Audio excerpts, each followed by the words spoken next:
Ce soir, nous allons parler de Dieu. Dieu, à quoi nous sert-il aujourd'hui?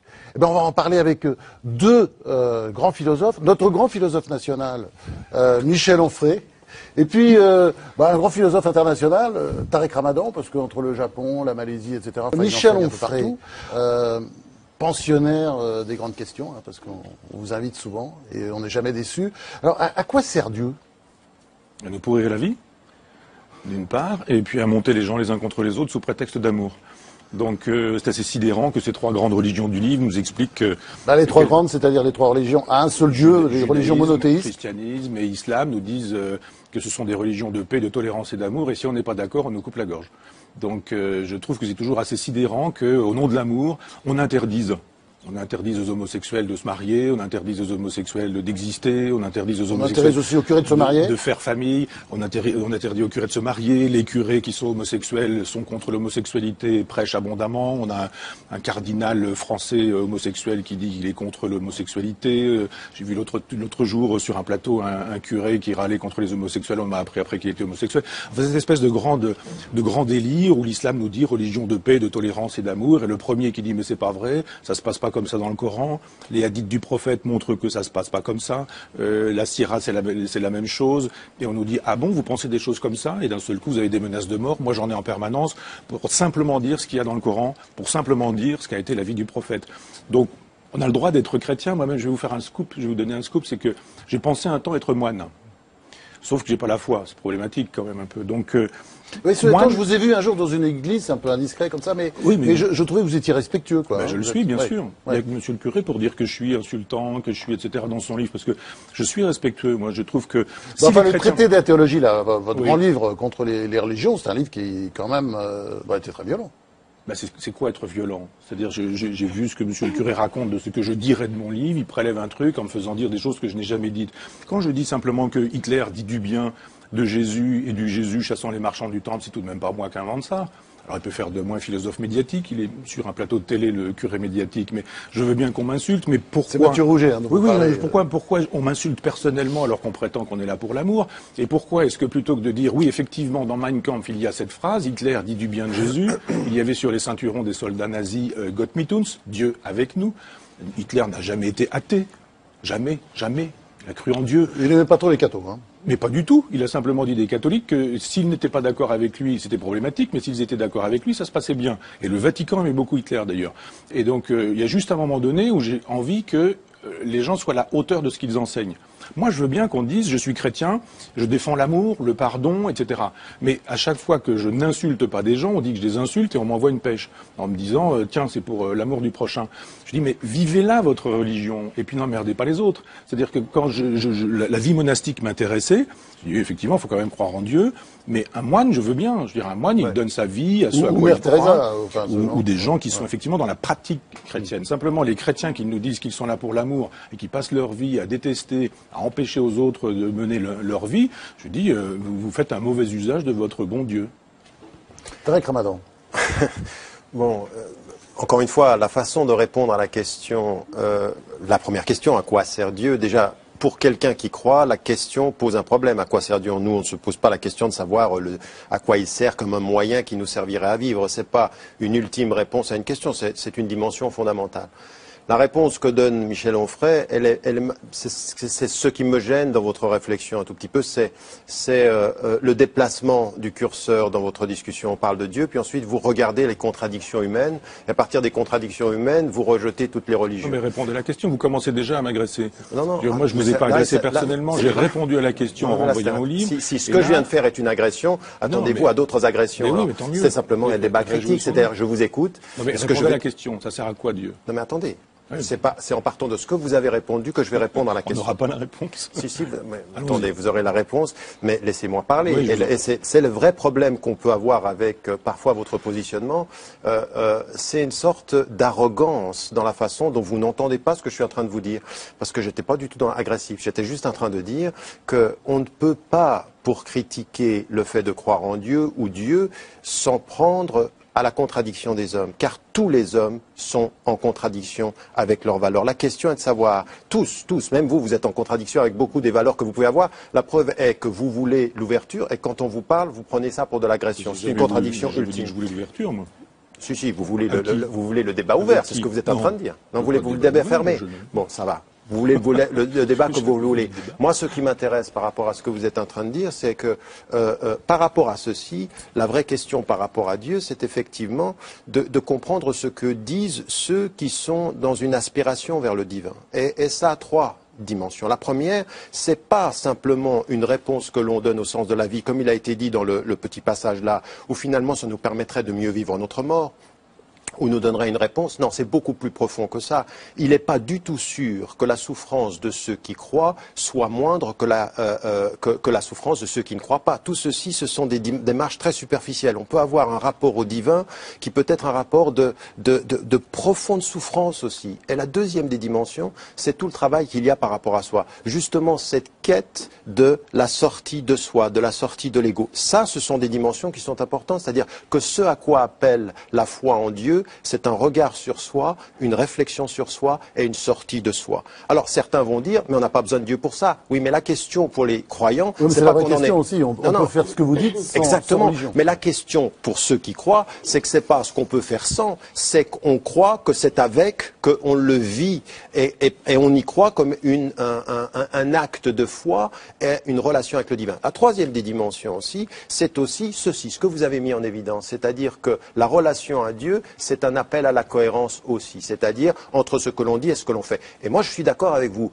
L'attitude réelle du croyant ou de la croyante, ou de ceux qui disent croire en Dieu, ça n'est jamais au nom de Dieu de monopoliser la vérité et de ne pas considérer les actes, mais c'est de revenir aux actes et de chercher avec humilité le sens de la cohérence. C'est ça aussi, cette relation à Dieu. Et c'est pour ça que, c'est ce que je voulais dire dans mon propos tout à l'heure, c'est que le passage direct en disant Dieu est là pour emmerder le monde et regardez ce que disent ceux qui croient en Dieu, je dis c'est trop généralisant et trop dogmatique. Il y a tellement de gens qui, avec leur foi, ont fait du bien que rien que pour eux, il faudrait suspendre le jugement que vous avez eu et qui a généralisé les choses. C'est ce que je voulais dire. Est-ce que vous avez envie de suspendre votre jugement alors? Non, sûrement pas. Non, mais on s'en sort toujours en expliquant que la religion, c'est pas ça, que Dieu, ça n'a rien à voir. J'ai pas dit ça. C'est pas ce que je viens de dire. Tout le monde aura entendu. C'est-à-dire, on prélève ce qui nous intéresse, et puis ce qui nous intéresse pas, on le laisse de côté. La cohérence, oui, mais la cohérence avec un texte incohérent, comment vous faites? Non, mais, le texte est incohérent. Les trois textes sont totalement incohérents. Comment pouvez-vous, avec une arrogance rationnelle, dire c'est incohérent? Quelle étude? Non, mais c'est ça. Dans votre traité d'athéologie, je suis désolé. Le traité d'athéologie, quand on le lit et qu'on a fait des études, parce que c'est quand même des études que l'on fait par rapport à la Torah et au Talmud, par rapport à la Bible, l'Ancien et le Nouveau Testament, par rapport au Coran, ce sont des études. Et de là où vous êtes, vous regardez ceci et vous jugez du haut de la grandeur de votre rationalité, c'est incohérent. Mais attendez, je veux dire, c'est pas comme ça. Non, c'est pas de la philosophie, ça c'est de la... Tous les grands philosophes athées, même Nietzsche, avec le fait de dire Dieu est mort, avec plus de respect dans les nuances de la foi des gens que vous en avez. Vous mettez tout le monde dans le même paquet et vous êtes... Vous avez dû autant lire Nietzsche que moi, parce que si vous pensez que dans l'Antéchrist, il y a autant de respect dans la religion... Non, attention, la façon dont il s'en prend aux faits religieux et la façon dont il en prend aux hommes et la façon dont il en parle est plus respectueuse que le fait de dire assis sur une chaise, c'est un texte incohérent. En disant que c'est l'araignée à croix, enfin arrêtez, on va pas faire des l'islam politique est-il un échec? Et on va voir d'ailleurs cette question traitée en images par Jérémy Collado. On regarde. C'était hier en 2011 et pourtant on dirait que c'était il y a 10 ans. On s'en souvient encore. La place Tahrir tourne en boucle sur les chaînes d'infos en continu. Le monde s'enflamme pour les révolutions tunisiennes et égyptiennes.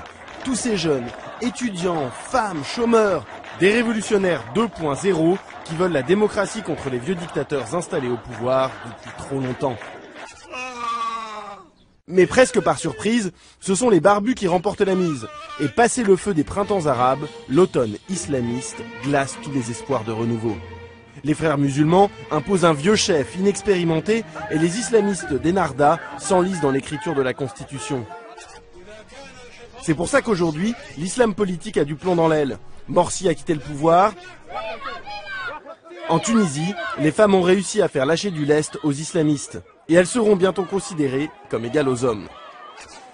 Il faut dire que si ces partis islamo-conservateurs sont arrivés au pouvoir, c'est surtout parce qu'ils étaient interdits sous les précédents régimes.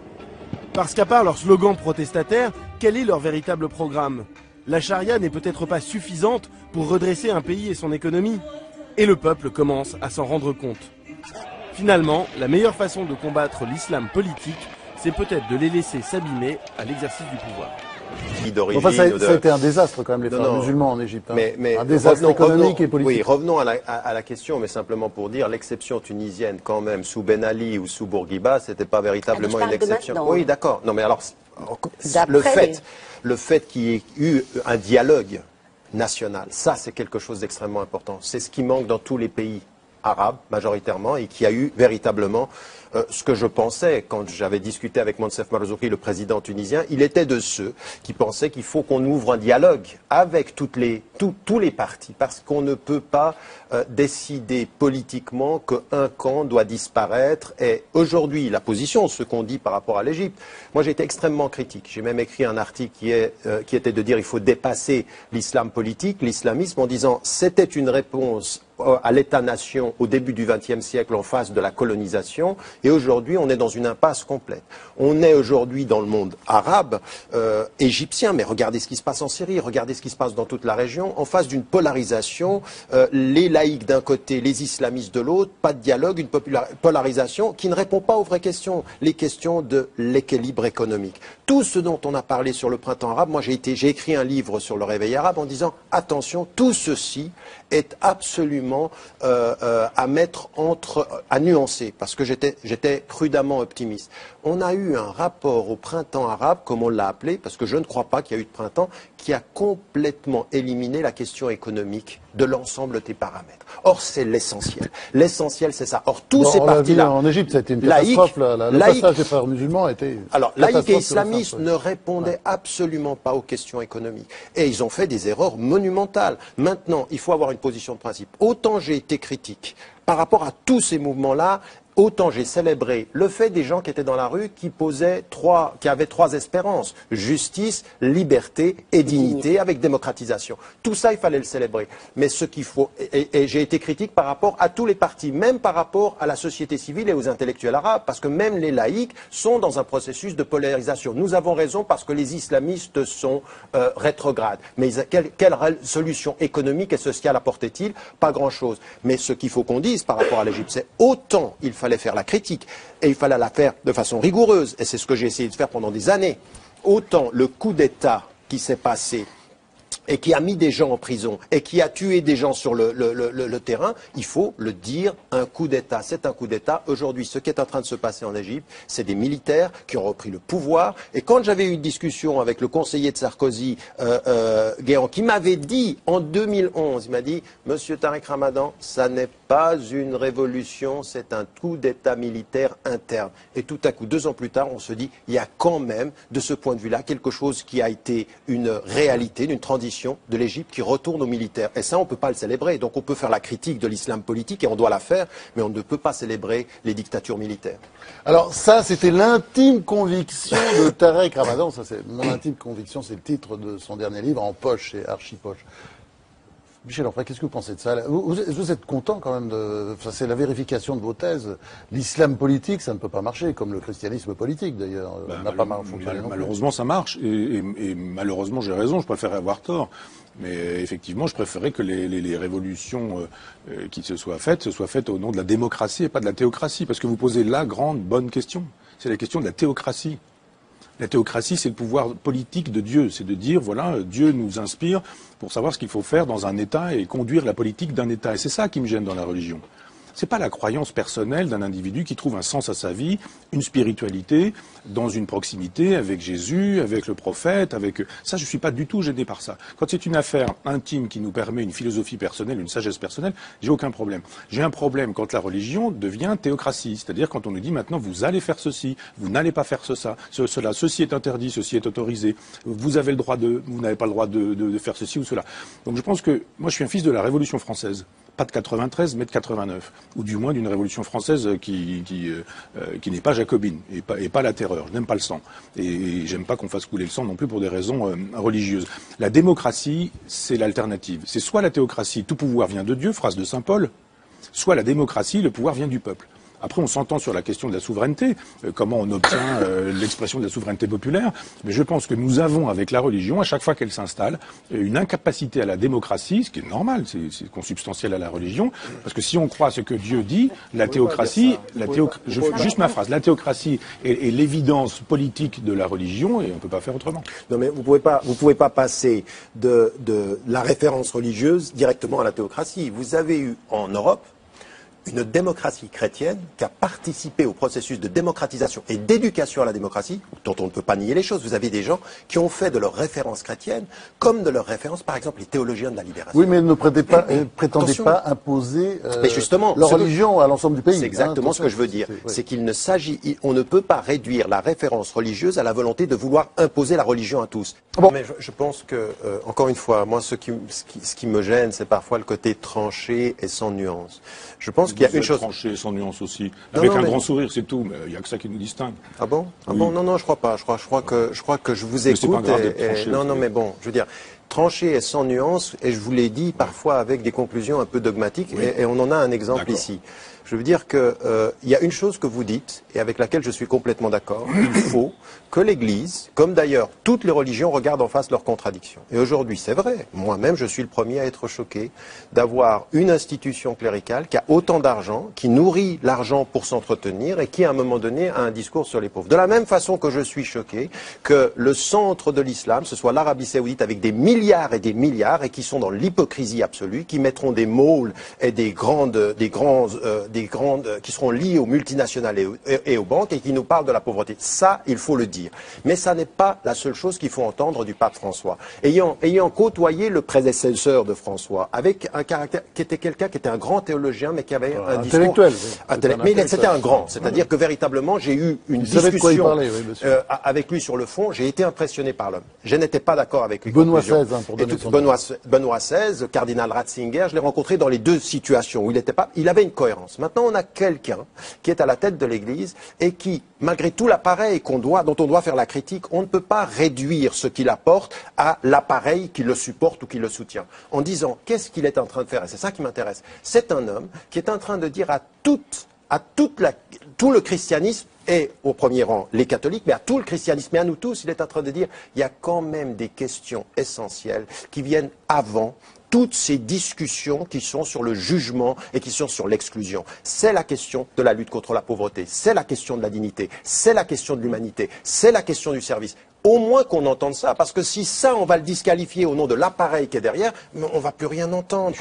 On est bien d'accord là-dessus. Le pape François, en tout cas, nous donne un grand enthousiasme. Enfin, à nous les croyants, il nous a incités à aller de l'avant, à nous impliquer dans le débat public. Et je reboucle avec ce que je disais tout à l'heure. On pense aujourd'hui que nous les croyants, on est légitimes à apporter une parole dans le débat public et que c'est bête de nous disqualifier à raison de notre qualité de croyants. Et là-dessus, je voudrais redire qu'aujourd'hui, c'est la laïcité, à mon sens, qui est dangereuse. C'est la laïcité qui va imposer des choses. Nous, on en a assez de ces grincheux qui nous assènent lieu commun, idées reçues. On les a entendus jusqu'à plus soif. Et pardon, dans ce que vous disiez en début d'émission, mais j'en ai entendu la litanie habituelle. Mais ça fait 15 siècles que vous nous balancez les vôtres, on a le droit un peu. Mais oui, mais maintenant c'est alors c'est fini, mais à tout pas pour toutes les erreurs passées. Oui, mais ça fait 3 siècles que c'est fini. Il faut changer nos manières de voir les choses. Ça continue. Alors, le pape François, il en a marre des débats de société aussi. Attendez, attention, non mais là il y a des attaques qui sont vraiment contre nos intimes convictions, contre notre foi. Et c'est pas parce que c'est dit sur un ton monocorde que ça n'est pas agressif. Quand j'ai entendu tout à l'heure un raccourci saisissant entre la foi catholique et Hitler, c'est épouvantable pour un croyant d'entendre ça. J'ai dit concrètement, vous imaginez à quel point c'est épouvantable. Jugez-moi sur le fait, critiquez-moi sur le fait. Pourquoi? Parce qu'il y a eu un goth machin chouette sur un ceinturon. Michel Onfray, vous parliez des textes tout à l'heure. Vous parliez des textes tout à l'heure. Avez-vous lu Mitbrennen de Zorge? L'avez-vous lu? La première encyclique, qui en 1938 dénonce, avant tous les autres chefs d'État de toute l'Europe, le premier à dénoncer le nazisme avec des mots très durs, c'est l'Église, c'est le pape. Ni de Et Bernhard vous avez lu, Zorn. puisqu'il faut faire assaut de bibliographie, Saül Friedlander, puis 12 et le Troisième Reich, qui raconte comment le Reich a permis à tous les criminels de guerre nazis d'échapper aux tribunaux, Ah, mais je avec la préfère- filière du je Vatican, préfère un qui a texte permis à Eichmann, original par exemple, de qui est une repartir encyclique en Amérique du Sud. Mais produite par écoutez un petit peu, l'Église vous posez une question. à un document mais orienté je idéologiquement. vous dis simplement que Pie XII a collaboré avec le Reich, qu'après la guerre, il a collaboré avec le Reich. Je vous donne des faits en vous disant, par exemple, que les communistes ont été excommuniés du simple fait qu'ils ont été communistes. Jamais un nazi n'a été excommunié parce qu'il a été nazi. Par exemple, Simone de Beauvoir et Jean-Paul Sartre sont à l'index, Bergson est à l'index, Descartes est à l'index, Mein Kampf n'est pas à l'index. Ce sont des faits, ça. Vous faites quoi avec ça? Vous allez me chercher une encyclique dans laquelle vous allez trouver 3 mots, dans lesquels on va dire c'est pas bien d'être méchant. Mais non, Moi, je c'est vous pas- dis, c'est je pas une vous encyclique donne dans des laquelle il y a faits. 3 Non, mots. vous appelez Attendez. des raccourcis. Vous dites, C'est attendez, je vous réponds. Vous dites des documenté, ça raccourcis émane de sur l'Église Hitler directement. et le christianisme. Je vous dis, les raccourcis, ils sont faits par vous. Quand on s'entend dire depuis des années que Hitler était un athée païen qui était un dévot C'est le cas. des dieux germaniques. Hitler Mais c'est était faux. ouvertement Mais c'est christianophobe. faux. Il a eu Mais une c'est politique faux. d'éradication Mais c'est ça, ce de sont toutes ça les les lieux religions communs. C'est pas vrai. qui menaçaient Mais son c'est pas pouvoir. vrai. Alors, ça- Le ceinturon machin, comme vous dites, Ce c'était le débat ceinturon a des déjà eu lieu nazis. souvent, Dieu et- avec nous. Gott mit uns. On ne peut pas dire Gott Et machin. vous Alors, pensez que ça suffit Mathieu Roger. Je pense que pour Mathieu Roger. écarter la Ce religion débat- Ça suffit C'est pour dire que ridicule. Hitler n'était C'est pas Mathieu pas Roger. raccourci. Ce pas débat évident. a été repris beaucoup de Oui, fois. en plus, Chacun a beaucoup. apporté beaucoup d'arguments. On peut rappeler que quand Pie XII est mort, il a été salué par Golda Meir comme un grand ami du peuple juif. Laissons cela pour l'instant. Faouzia Zouhari, qu'est-ce que vous répondez par rapport à ça? Moi, j'estime- Catophobie, islamophobie, comment vous vivez les deux Je- choses? Je suis dans un pays de culture chrétienne. Je respecte tout à fait cette religion. J'adore la figure du Christ, qui est d'ailleurs très respectée dans l'islam. Mais ce que je voyais dans le reportage, c'est ce faste à la fois et cette humilité. Et ça, j'aime beaucoup. Le faste, le rituel, le pape, etc. Mais il faut savoir que l'islam a fait l'économie de tout ça. Et on a un rapport direct à Dieu. Et c'est dans ce sens que je pense que l'islam aurait pu être très laïque, puisqu'il aurait pu faire de la religion une affaire avec Dieu, tout simplement.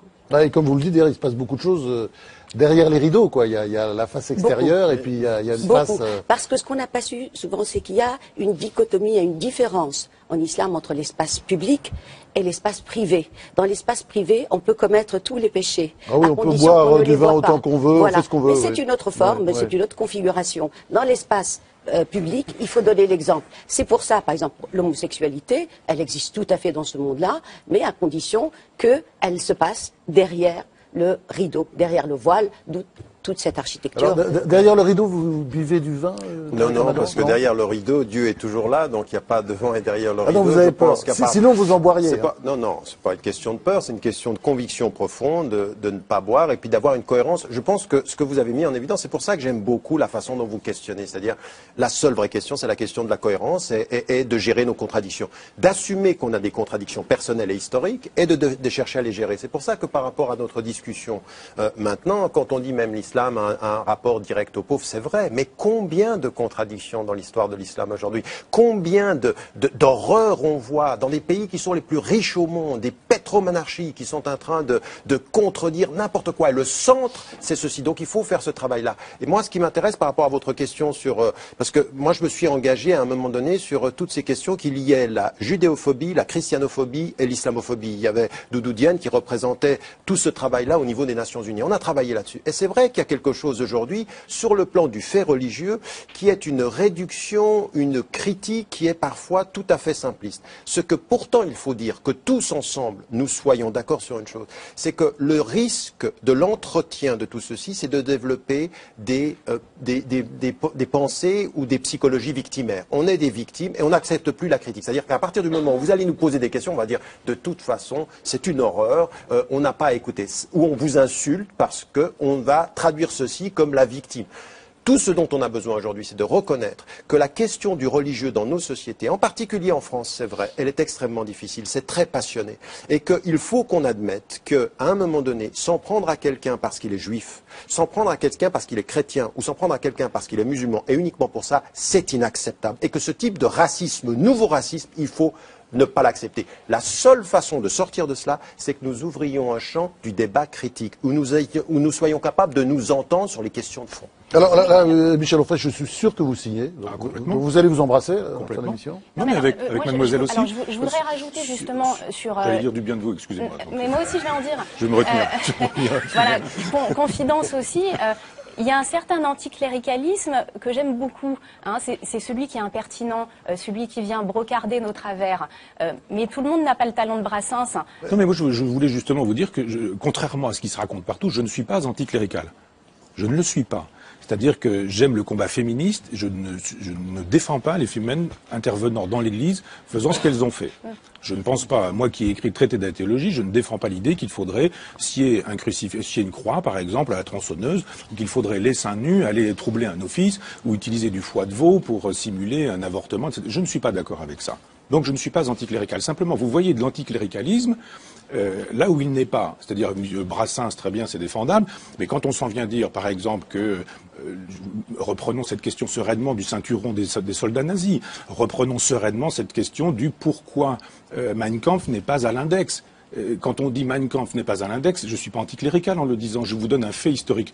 Maintenant, parlons-en. Quand Tariq Ramadan reconnaît un certain nombre d'erreurs ou de, je le mets entre guillemets, mais de l'islam en disant ça, c'est pas acceptable, c'est pas défendable. Pourquoi est-ce que vous n'êtes pas capable de dire, ce serait la grandeur de l'Église d'ailleurs, que de dire oui, sur cette part de son histoire, l'Église n'a pas été à la hauteur. Et on vous en voudra pas de faire acte de contrition, pour le coup. Ce qui a été fait, Michel Onfray, rappelez-vous, en l'an 2000, gros effort de relecture de l'histoire mené par Jean-Paul II pour vraiment entrer dans une nouvelle ère. Vous avez raison, Il a raison quand même sur une chose, et qu'il faut qu'on soit d'accord là-dessus. C'est-à-dire que de l'intérieur des différentes communautés religieuses, toutes confondues, c'est-à-dire de l'intérieur du judaïsme, de l'intérieur du christianisme et de l'intérieur de l'islam, on a quand même un vrai problème quant au courage de la différence ou de la différenciation entre un certain nombre de principes que l'on défend et l'attitude des hommes qui les ont portés. C'est-à-dire le courage de la critique fondamentale d'un certain nombre de contradictions et d'erreurs. On manque de courage. Je pense qu'il faut aussi qu'on dise ceci de façon forte. Alors c'est maintenant l'heure du jugement dernier.